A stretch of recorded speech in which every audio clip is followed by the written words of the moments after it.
Bueno, hoy vamos a ver el tema de controladores lógicos programables, conocidos también con las siglas PLC.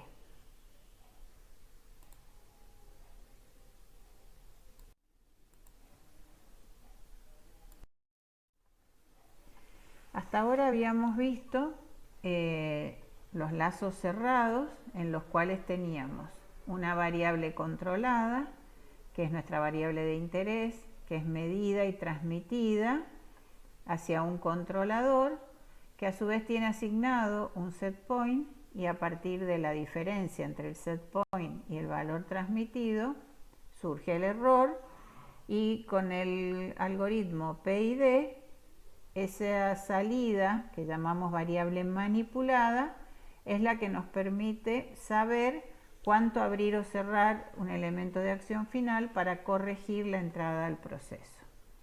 Así trabajaba un lazo de control realimentado, analógico, porque tenemos variables continuas en el tiempo, y también la acción del controlador PID es una corrección continua en el tiempo.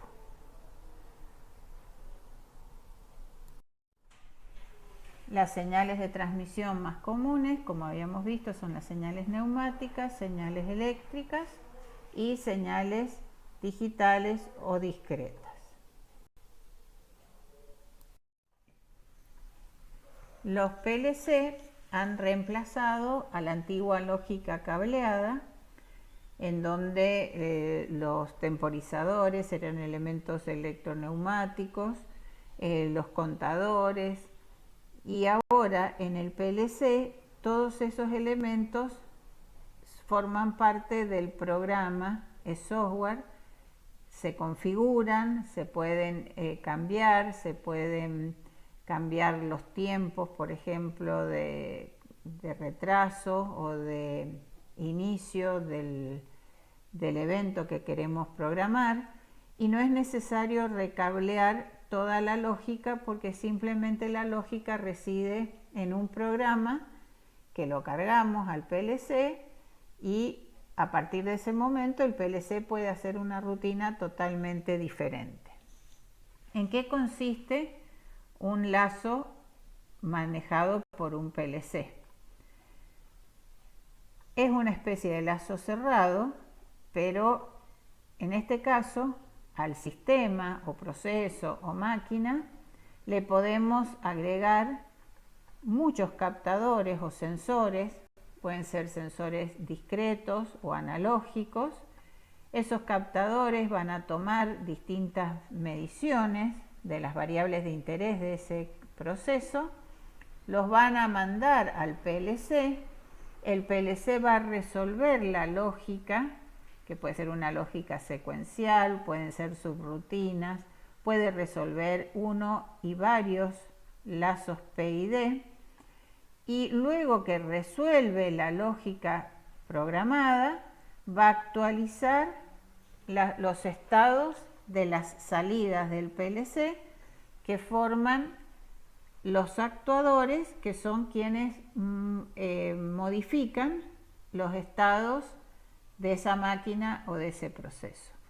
Y es un lazo cerrado porque continuamente va a estar tomando los estados lógicos de los captadores, resolviendo la lógica, actualizando los estados de las salidas del PLC y por lo tanto actualizando los estados de los actuadores.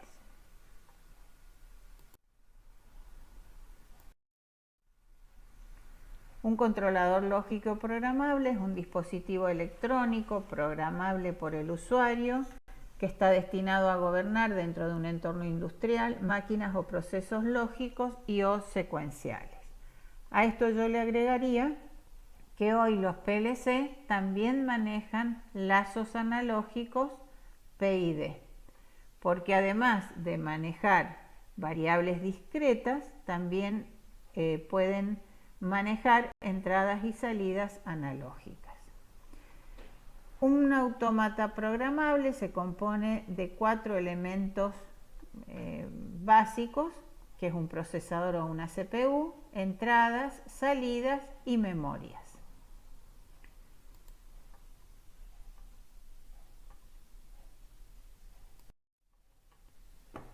En este esquema hemos querido identificar el PLC en sus dos clasificaciones básicas, que es el PLC de tipo compacto y el PLC de tipo modular. En el PLC compacto tenemos los 4 elementos que conforman básicamente un PLC: procesador, memorias, entradas y salidas, todo en un solo elemento. Mientras que en los PLC modulares podemos tener en un módulo base las memorias, la CPU y algunas entradas y salidas discretas, y luego se pueden ampliar con módulos de entradas y o salidas. También se pueden agregar módulos de comunicación y algunos otros módulos especiales que van mejorando las prestaciones de este PLC. ¿Qué tenemos como entradas al PLC? Básicamente pueden ser entradas discretas, como botoneras, fines de carreras, que son todos estos. Son elementos mecánicos que cuando alguna pieza que pasa los mueve, genera un cambio de estado de este sensor de un 0 a un 1, y lo cual indica que vio la pieza o que no la vio. Pulsadores y botoneras, algunos sensores también, detectores tipo infrarrojo, por ejemplo, que detectan cosas que pasan. Entonces, mientras no ha pasado ninguna pieza, por ejemplo en una cinta transportadora, el sensor marca un 0, en el momento que ve pasar la pieza, marca un 1. También hay elementos de entradas de tipo analógica, como las que hemos visto, que se conectan a un lazo de control PID, tipo termocuplas, tipo medidores de caudal. Estas entradas requieren que el PLC tenga la capacidad de digitalizar estas entradas analógicas, porque internamente vamos a ver que el PLC las maneja en forma digital. Entonces, los módulos de entradas y o salidas analógicas tienen conversores analógico-digitales y digitales analógicos en el caso de las salidas, que van a convertir estas entradas en tensión o en corriente a variables digitalizadas. Va a resolver la lógica que le hemos programado, y luego esa salida digital se va a transformar en una nueva señal analógica. Los actuadores, que también son discretos o analógicos, son por ejemplo algunos indicadores luminosos, cilindros que pueden ser simple efecto o doble efecto, y que tienen como elementos intermedios entre el PLC y el cilindro las válvulas direccionales. Estas válvulas direccionales son las que en realidad van a recibir aquí en sus actuadores la señal del PLC, que es una señal discreta, y va a generar la conmutación de la salida hacia un extremo o el otro del cilindro. Ya lo vamos a ver en detalle también más adelante. Aquí le hemos sacado una foto a uno de los equipos que tenemos en el laboratorio. Acá pueden ver el PLC modular con su puerto de comunicación. Aquí está ampliado. Tiene una cantidad de entradas discretas y módulos de expansión analógicos. ¿Por qué? Porque en este equipo vamos a medir nivel, vamos a medir caudal y también vamos a manejar una válvula de control con accionamiento neumático. Este es un PLC modular que también tenemos en otro equipo, que es un equipo que utilizamos para manejar un variador de frecuencia con el cual vamos a controlar caudal y digamos el PLC es el intermediario entre el variador y un sistema SCADA. Aquí vemos un PLC de tipo compacto. Aquí, que está un poco más grande, podemos ver las borneras de entrada donde se van a conectar los sensores discretos, la bornera de salida donde conectamos los actuadores, que también son discretos.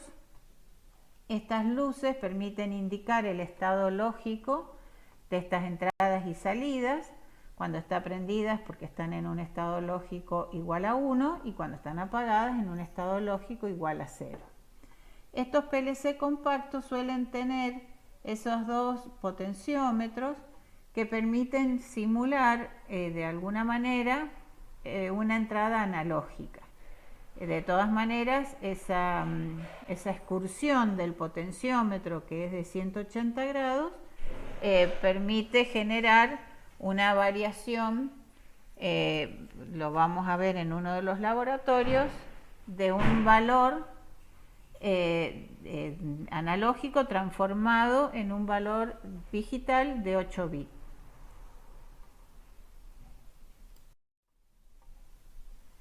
Bueno, algunos de los elementos que tenemos en el laboratorio que son entradas al PLC. Este elemento que ven acá es un orificio integral. En el otro equipo, que está manejado con un controlador PID, lo que teníamos era una placa orificio.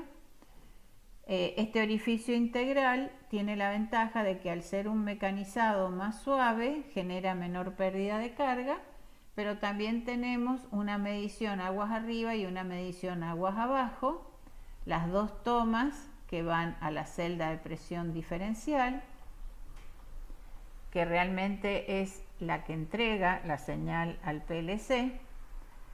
Aquí tenemos un sensor discreto que si uno lo mirara de frente veríamos que está dividido en dos mitades, una mitad es emisor y la otra mitad es receptor. El haz rebota en este espejo y vuelve siempre que no exista una interferencia del ventilador. Entonces, cuando está pasando el haz entre dos paletas, registra un 1 lógico que indica que el haz ha regresado hasta el receptor. Cuando interfiere una paleta, ve un 0 porque emitió pero no recibió. Entonces, de esta manera vamos a poder hacer una medición de velocidad a través de una medición de frecuencia que indica simplemente cuántas paletas ve por unidad de tiempo. Dividiéndola por la cantidad de paletas que tiene el ventilador, podríamos sacar una velocidad. Este forma parte del equipo que manejamos con un PLC, que son todas entradas y salidas digitales. Por eso, para hacer un manejo un poquito más analógico de la velocidad de este motor, que en realidad no tenemos una salida analógica, vamos a ver que a través de este sensor, que va a indicar en forma discreta la cantidad de eventos que se producen por unidad de tiempo, y va a manejar la salida, la velocidad de este motorcito, a través de una función que tiene el PLC que se llama modulación por ancho de pulso. Aquí tenemos una foto de frente de la celda de presión diferencial, en donde vemos el transmisor que tiene la indicación de la variable censada, cámara de alta y cámara de baja. Y la transmisión en 4 a 20 miliamperes que va a llegar al módulo de entradas analógicas del PLC. Aquí tenemos un fin de carrera y aquí tenemos otro fin de carrera que es magnético. Entonces, en este cilindro se va a cerrar este contacto cuando el vástago haya llegado a esa posición.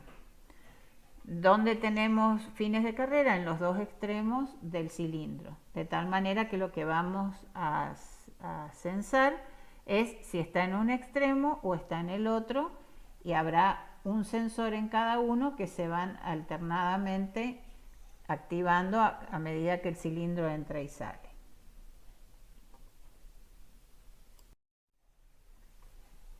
Salidas del PLC. Bueno, aquí vemos el PLC. Recién no dije, pero por ejemplo estos pulsadores son entradas al PLC. Son pulsadores que pueden ser normalmente abiertos o normalmente cerrados y vienen de varios colores. Nosotros hemos identificado con color verde aquellos pulsadores que van a ser puestas en marcha o pulsadores de arranque, y con rojo aquellos pulsadores de parada. Las luces que están identificadas aquí son salidas del PLC, es decir, cuando se cumpla determinada rutina se encenderá una luz. También tenemos como conexiones del PLC los variadores de frecuencia, en donde podemos desde el PLC asignar el set point, por ejemplo, del variador de frecuencia, o utilizarlo como una entrada al PLC para que el PLC la transmita al sistema SCADA o sistema de adquisición de datos.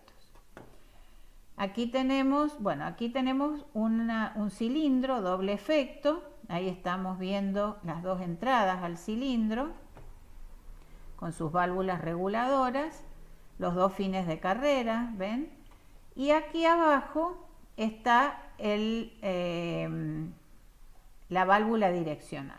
Acá he puesto otra foto de otra válvula direccional que se ve mejor, pero quiero que vean que conforman todo un sistema para que la salida del PLC se transforme en la activación alternada entre un extremo y el otro del cilindro. Aquí el cilindro está fuera, con lo cual significa que el aire entró por este extremo, llenó la cámara, todo el aire contenido de este lado salió, para que de esa forma el vástago pudiera salir.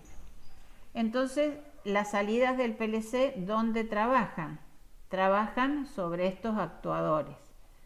Hay una salida que trabaja sobre un extremo y otra salida que trabaja sobre otro.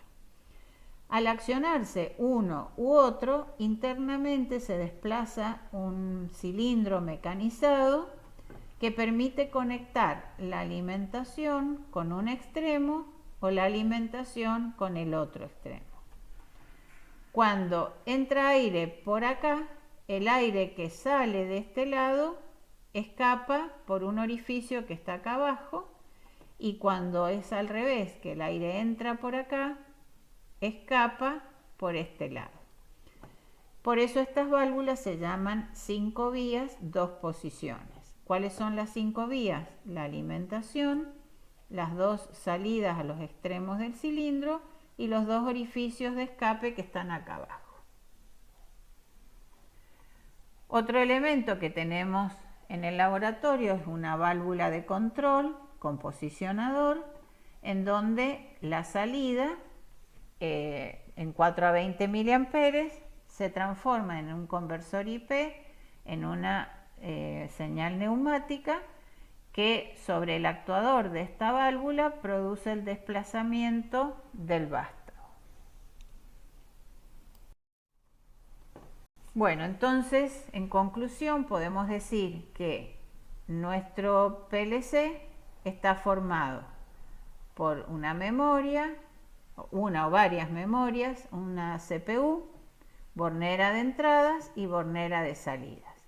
Suele tener una comunicación con una terminal de programación en donde yo puedo preparar el programa y luego transferirlo a las memorias y guardarlo para que la CPU resuelva la lógica que yo le he cargado. Bueno, en estas diapositivas tienen una descripción de las características del procesador, de los módulos de entradas y salidas y de las memorias. Lo que sí quiero recalcar es que en los módulos de entradas y salidas tenemos que ver, de acuerdo a las necesidades, cuántas entradas necesitamos, ya sean discretas o analógicas, y también cuántas salidas discretas y analógicas vamos a necesitar.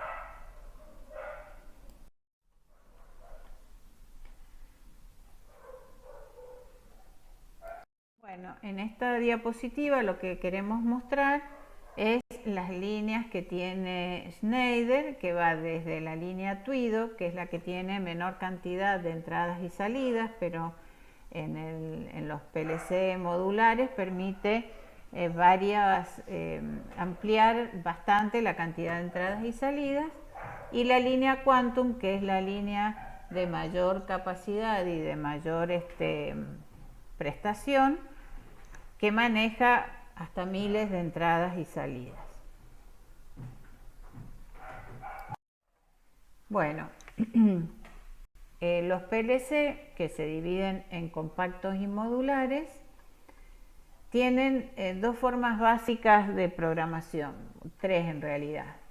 Un lenguaje lista, un lenguaje de contactos, escalera o ladder, y también se puede programar en una lógica tipo Graph-Z, que sobre todo se utiliza para la programación de eventos secuenciales, ya que es mucho más ágil y más sencilla que si uno quisiera utilizar la lógica de contactos.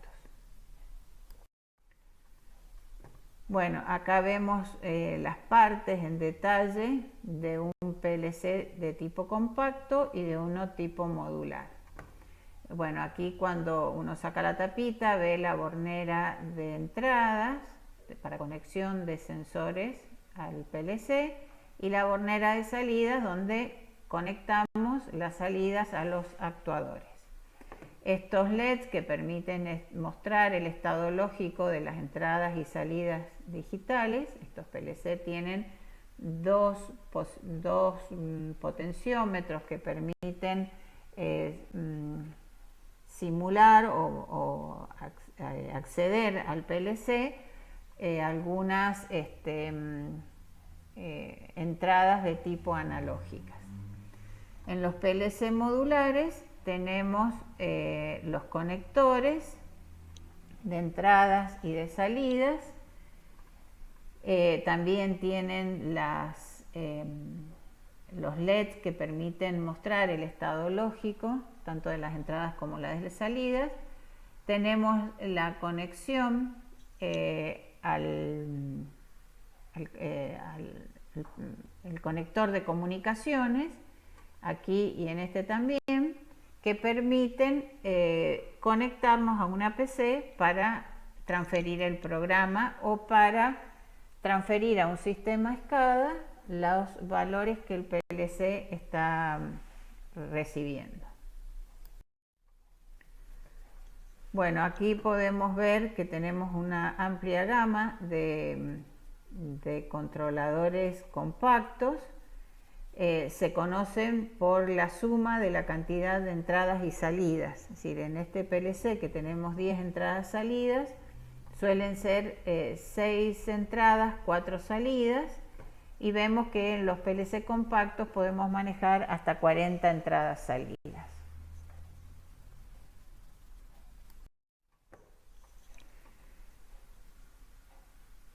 Bueno, aquí está un poco más grande la foto de un PLC compacto con todos sus elementos.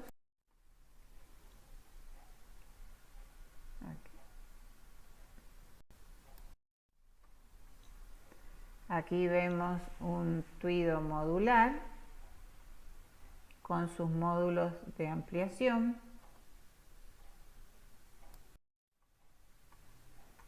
También aquí se pueden ver las distintas partes que componen en este caso es un módulo base que luego permite el agregado de módulos de extensión.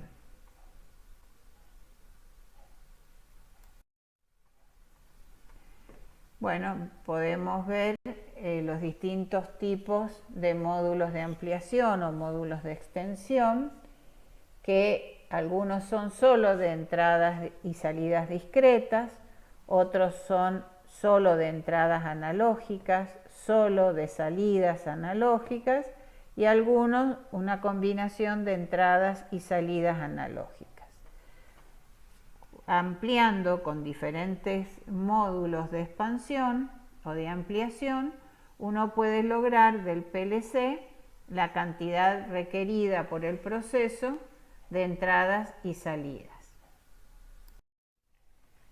Bueno, los módulos de entradas y salidas analógicas en general se clasifican según la cantidad y el tipo de entradas y salidas que es capaz de manejar. Pueden tener o recibir señales en tensión de 0 a 10 voltios, en corriente de 0 a 20 miliamperes o lo estándar, que es en corriente de 4 a 20 miliamperes. También se pueden conectar termopares directamente, es decir, ya el módulo permite la linealización de la respuesta del termopar, o entradas de termoresistencias de platino, de níquel, y bueno, también cada una tiene una adecuación de la señal. En los módulos analógicos cada módulo, digamos, define la resolución de la conversión analógico-digital o digital-analógica. Puede ser que esa señal de 4 a 20 miliamperes se transforme en una señal discreta de 10 bits, de 11 bits con un bit más para el signo, o de 12 bits. Y en general requieren de una fuente externa de 24 volts para cada módulo analógico. Bueno, estas características, que son características de la línea de PLC Tuido, bueno, nosotros nos hemos basado en el manual de Tuido porque prácticamente todos los PLC que tenemos en el laboratorio son de esta línea, y entonces de alguna manera hemos dado características específicas de esta línea de PLC.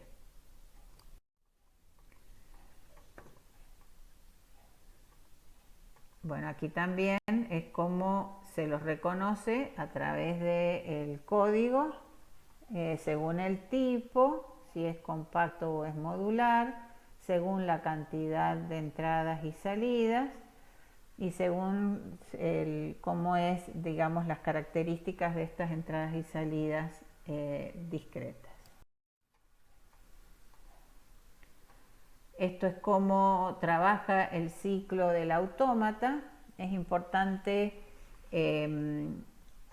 identificar que un PLC primero lee los estados lógicos de las entradas, en el programa resuelve cómo es la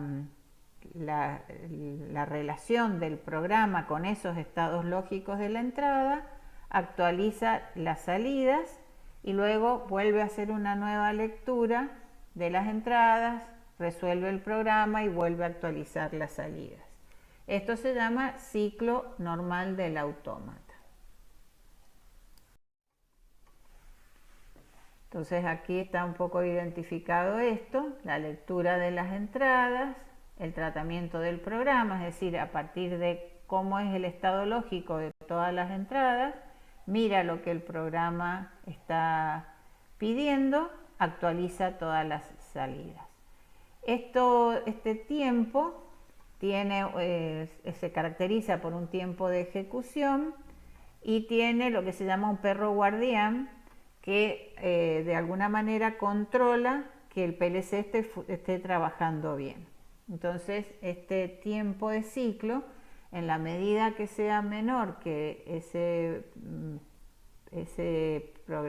ciclo básico que es el perro guardián, significa que el PLC está haciendo un tratamiento adecuado de las variables de entradas y salidas. Bueno, los lenguajes de programación, lista de instrucciones, ladder y graphset. Ya esto lo vamos a ver a partir de una ejercitación en donde vamos a ir mostrando cómo se definen las distintas señales que maneja como entradas un PLC, las salidas y cómo se pueden programar temporizadores, contadores, modulación por ancho de pulso.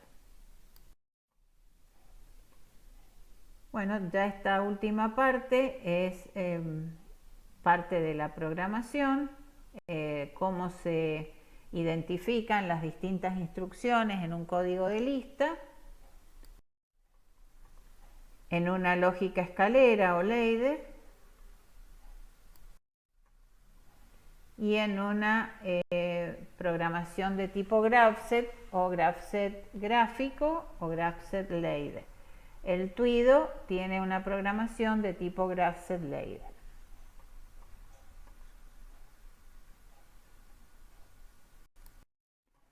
Bueno, podemos ver que la identificación de las entradas y de las salidas dentro del programa comienzan con un signo porcentual, una letra I para las entradas, una letra Q para las salidas. Cuando tenemos varios PLC conectados en serie, el primer número indica la posición del controlador, empiezan en 0 para el controlador maestro y 1, 2, 3 para los siguientes controladores conectados en serie. Cuando tenemos módulos de ampliación, el siguiente número identifica dentro de un PLC cuál es el módulo, la posición del módulo, también empieza con 0 el primero, 1, 2, 3 los siguientes, y luego la posición dentro de ese módulo o de ese PLC compacto de la conexión, es decir, si es la entrada 0, 1, 2 o 3. Existen bits internos que son bits de memoria que guardan estados lógicos y que no son salidas directas al PLC, sino que suelen guardarse como una variable intermedia que luego es usada en otra parte del programa. Y bits de sistemas que son algunas entradas especiales como pulsos de determinada frecuencia. Vamos a ver algunos casos. Bueno, podemos ver que en una lógica escalera, cuando hay una condición de una entrada que se cumple, podemos asignar directamente un estado lógico en la salida. En este caso, cuando la entrada 1 se activa, por esta forma en serie del programa, de la línea de programa, identifica que la salida Q03 se va a activar exactamente el mismo tiempo que esté en un 1 lógico la entrada I01. Cuando aparece en el contacto la letra P, identifica que ante un pulso de la entrada, solamente ante el cambio dependiente del paso de un 0 a un 1, se va a activar la salida. Entonces la salida dura ese pulso nada más, porque de toda la entrada lo que este contacto toma es solo el cambio, digamos, instantáneo dependiente de la entrada. En este caso, que tenemos un contacto normalmente cerrado, si la entrada está en un 0, la toma como un 1, si la entrada está en un 1, la toma como un 0. Entonces, ¿esto qué significa? Que si esta entrada no está activada, la salida sí. Entonces, cuando la entrada está en un 1, la salida está en un 0. Cuando la entrada cae y está en un 0, la salida está en un 1 y va a durar hasta que la entrada vuelva a estar en un 1. Y cuando tenemos el contacto y dentro la letra N, significa que va a considerarse el flanco descendiente del cambio de un 1 a un 0. Con la P toma el flanco creciente, es decir, cuando pasa de un 0 a un 1, y con la N cuando pasa de un 1 a un 0. Entonces, en este caso, la salida Q03 solo se activa un instante, un pulso, en el momento que esta entrada decrece.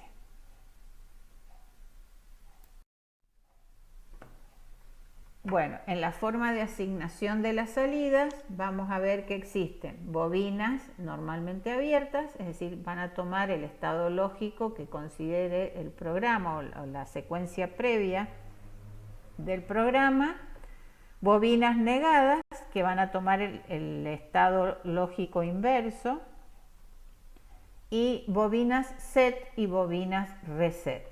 Esto ya lo vamos a hacer con algunos ejemplos para ver cómo se trabaja. Otra forma otro elemento que sirve para generar diferentes lógicas es las condiciones AND, en las cuales cuando varias condiciones de entradas se cumplen, se activa una salida.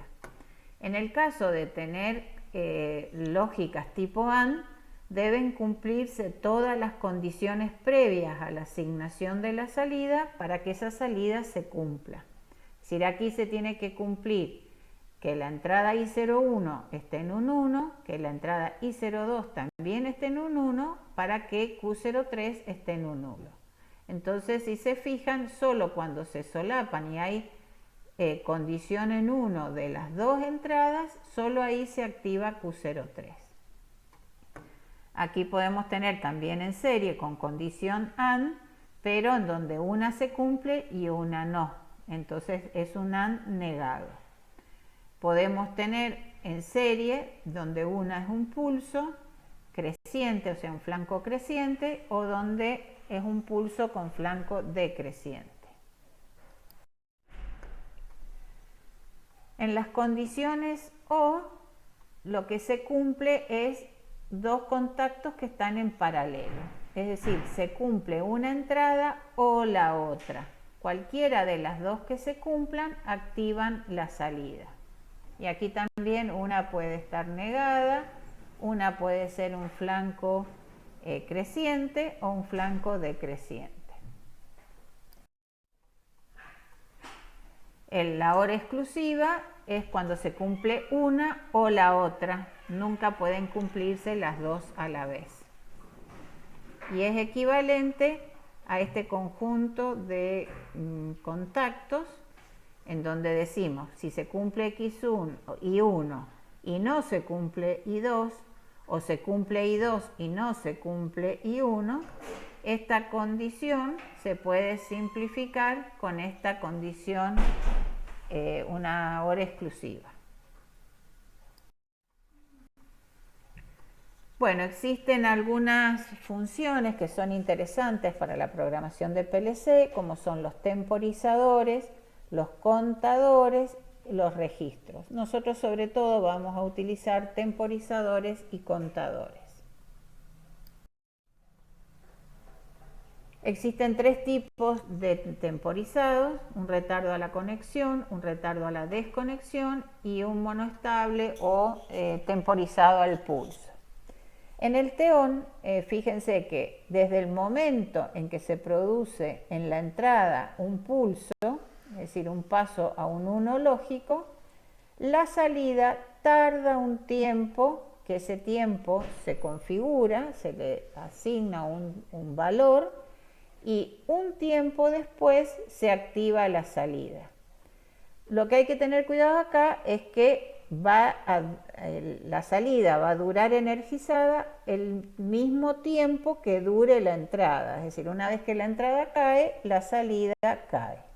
También hay que tener en cuenta que si el pulso, el cambio de 0 a 1, dura muy poquito tiempo, menor tiempo que el temporizado que queremos lograr, no va nunca a energizar la salida, no va a alcanzar. El TOFF es el temporizado que temporiza la desconexión o retardo a la desconexión. Es decir, cuando se pasa de un 0 a un 1, la salida también se energiza, y en el momento que la entrada cambia de un 1 a un 0, la salida dura un tiempo más. Entonces va a durar un tiempo igual al tiempo que le hemos configurado en al bloque temporizador. En este caso, el tiempo que dura la desconexión es igual que el nuevo tiempo, o sea, que el tiempo configurado.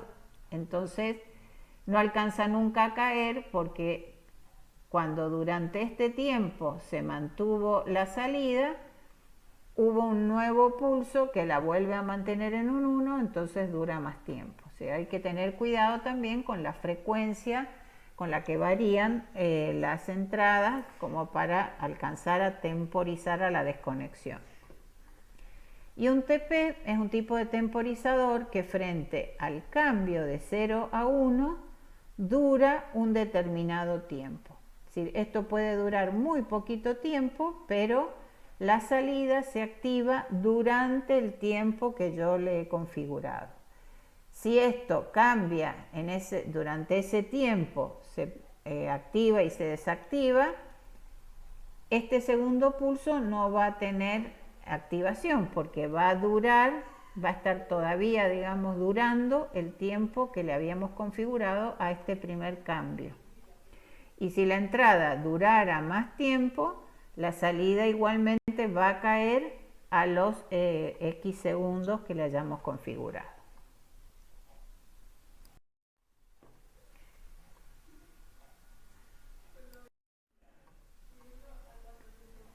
Vamos a ver la parte de programación después sobre Twido. El bloque contador tiene varias características.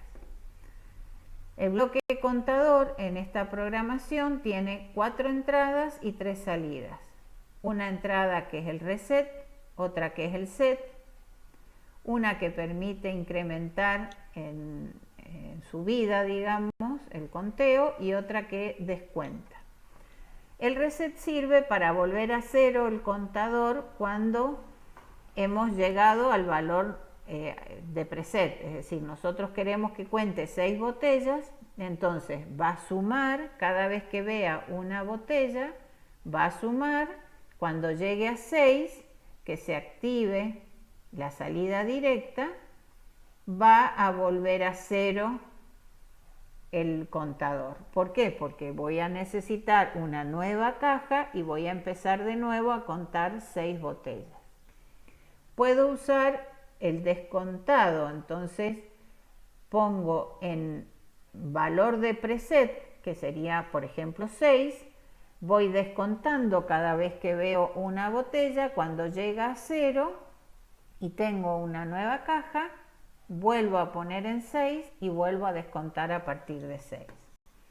La salida directa se acciona cuando se cumple el valor de preset, es decir, en este caso 6, y tiene otras 2 salidas, que una se llama empty o vaciado, cuando el contador va descontando y quisiera pasar por debajo de 0, o la salida full, que es cuando el contador se satura, llega a 999 y cuando va a pasar a 1000 genera una salida ahí para indicar que se llenó.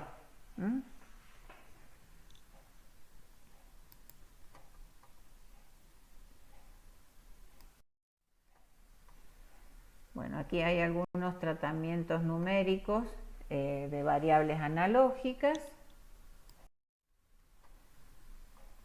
algunas definiciones de palabras internas, valores constantes que vamos a agregar. Cuando vamos a trabajar con entradas y salidas analógicas, se las diferencia de las entradas y salidas discretas, que tenían solo el porcentaje I y el porcentaje Q, se le agrega la W por Word Entonces nos está indicando que esta es una entrada analógica expresada a través de una palabra de 10 bits, de 11 bits o 12 bits, y esta es una salida analógica. Entonces cuando le agregamos a todas estas variables la W, es porque hemos pasado del campo discreto al campo analógico.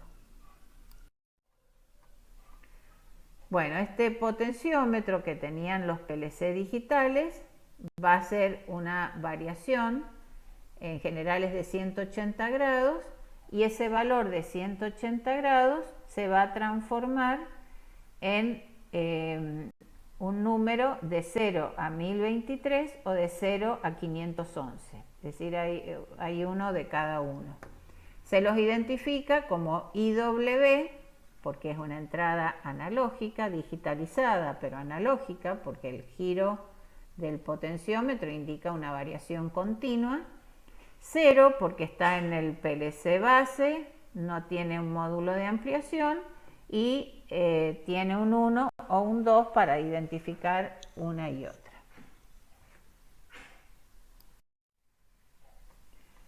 Bueno, el manejo de variables analógicas dentro del programa. Los módulos analógicos, algunos son solo de entradas, otros solo de salidas y otros de entradas y salidas.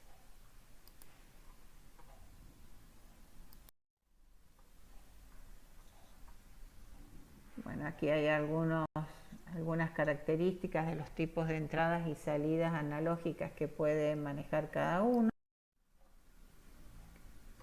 Tipos de entradas y de salidas que podemos conectar analógicas.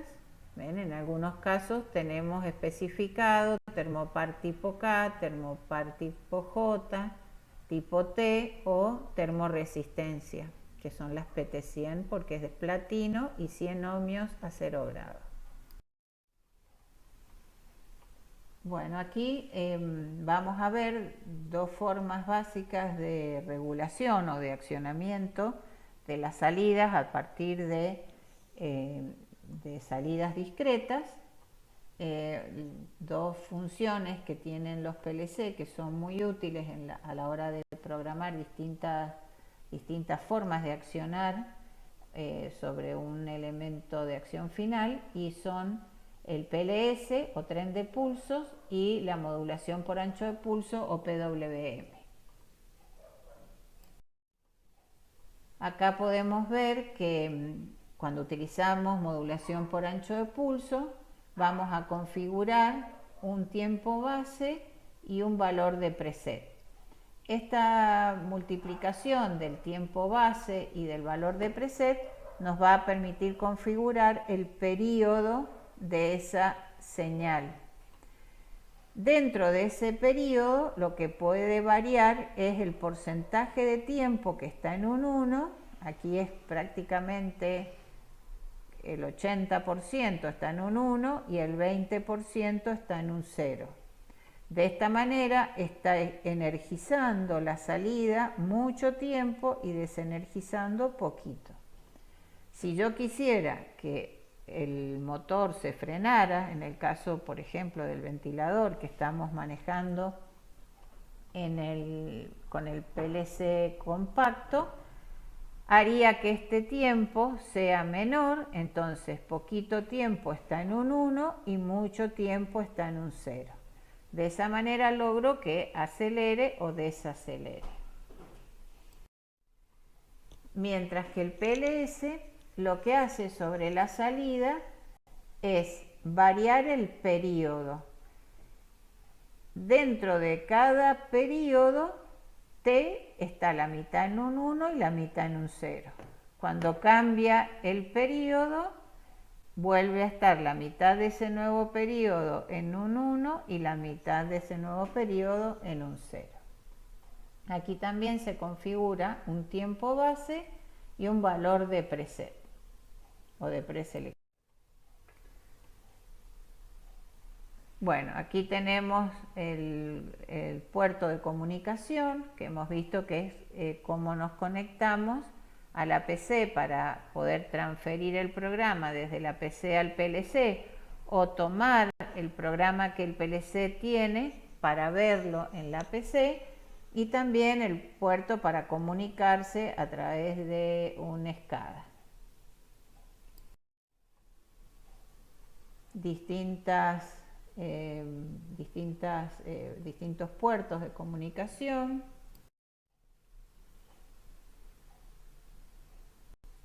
Estos son también distintos conectores.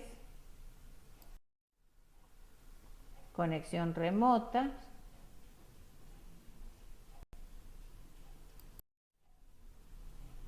Configuración maestro-esclavo. Distintos tipos de comunicación. Y aquí algunos ejemplos que ya tenemos en la guía de trabajos prácticos, algunos resueltos y otros para que ustedes resuelvan.